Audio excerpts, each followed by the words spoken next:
এই দেখো বন্ধুরা, চলে আসলাম আমি। দেখো আজকে একটা রেসিপি নিয়ে আসলাম। আজকে একটু লাউ পাতা বাটা করব। তো লাউ পাতা বাটা করতে আমার কি কি লাগবে দেখো। এই যে এখানে লাউ পাতা নিয়েছি, কাঁচা লঙ্কা আর রসুন। তো এগুলো লাগবে, আর সাথে তো নুন মিষ্টি এগুলো দিতেই হবে। দেখো আমি তনুজা চলে আসলাম একটা রান্নার রেসিপি নিয়ে। তো আজকে কি করব, লাউ পাতা বাটা। তো দেখো লাউ পাতা বাটা করার জন্য কি কি লাগছে। এ দেখো লাউ পাতা লাগবে, রসুন লাগবে, কাঁচা লঙ্কা লাগবে, একটু চিনি আর নুন, এইগুলো লাগবে।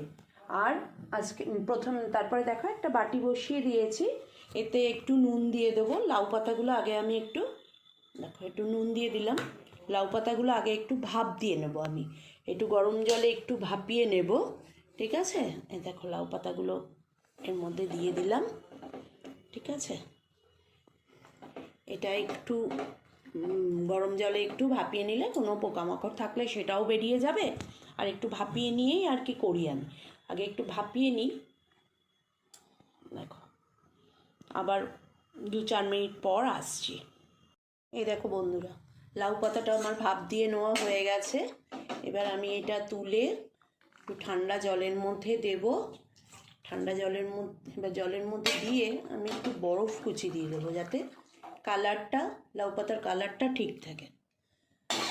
ওকে, এটা তাহলে তোমার কালো হয়ে যাবে না। এটা তুলে নিলাম।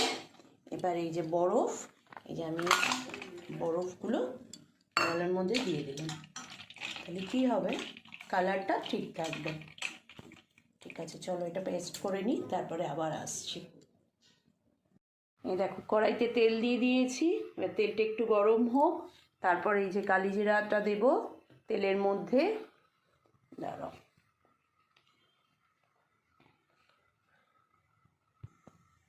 এই দেখো বন্ধুরা, তেল গরম হয়ে গেছে, তেলের মধ্যেই কালিজিরা দিয়ে দিলাম।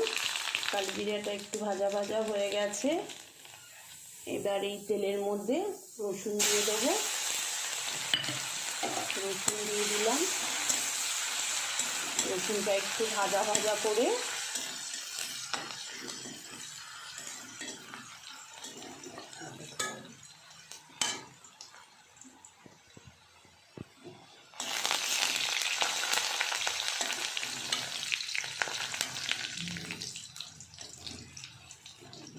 ভাজা ভাজা হয়ে গেছে। এবার লাউ পাতাটা একটু দিয়ে দিলাম।